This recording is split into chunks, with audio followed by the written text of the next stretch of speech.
এবারের লোকসভা নির্বাচন 18তম লোকসভা নির্বাচন। শুক্রবার আলিপুরদুয়ার জেলায় বিজেপি ও তৃণমূল কংগ্রেস তাদের মনোনয়নপত্র জমা করেন।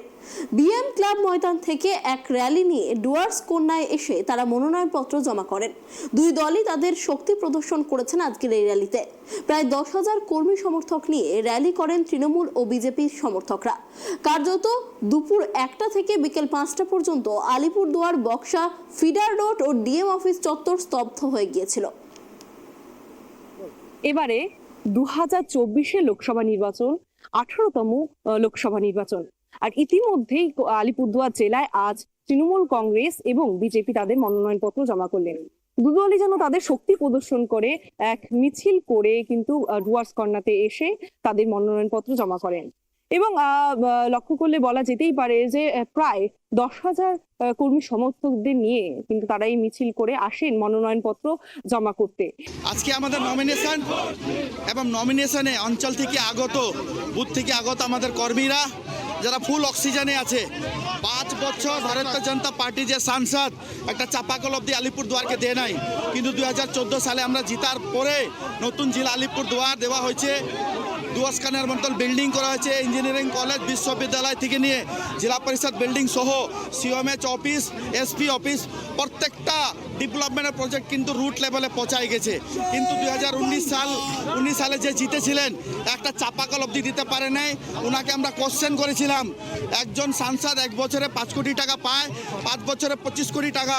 আপনি তো ভারত সরকারের মন্ত্রী ছিলেন, যদি পাইতে পারতেন তাহলে মেডিকেল কলেজ হতো, বিশ্ববিদ্যালয় হতো, কলেজ হতো, স্কুল হতো, কিন্তু একটা চাপাকল অবধি দিতে পারে নাই। উনি কিন্তু রিপোর্ট কার্ডটা দিতে পারে নাই। আমরা কোশ্চেন করেছিলাম, কোশ্চেনের জবাব কিন্তু দেয় নাই। প্রত্যেকটা অঞ্চলে অক্সিজেন আছে।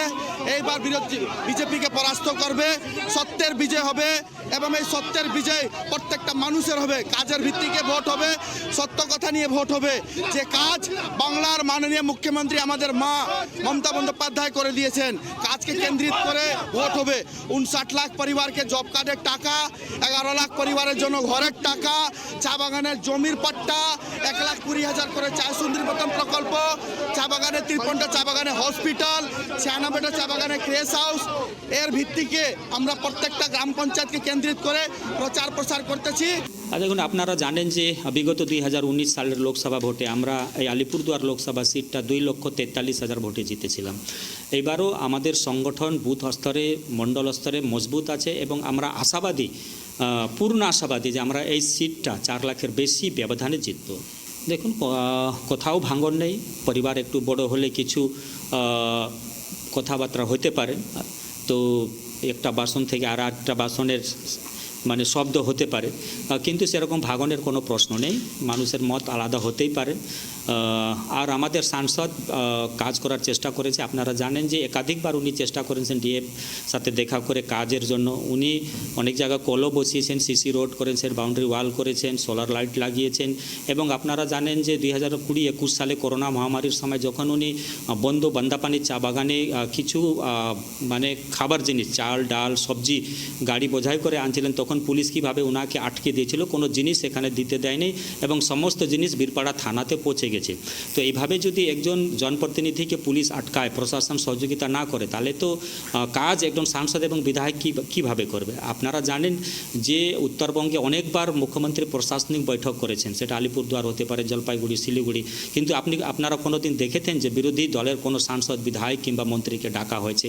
আমরা উন্নয়নমূলক কাজ কাকে লিখে দেবো? আমরা বিডিওকে দেবো, ডিএমকে দেবো। যাদেরকে আমরা লিখে দেবো তারাই যদি আমাদের কথা না শুনে, তাহলে মানুষের উন্নয়ন হবে কি করে?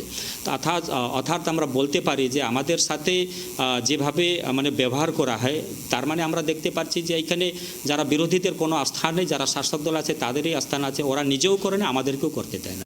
2024 সাল, এবারের 18তম লোকসভা নির্বাচন।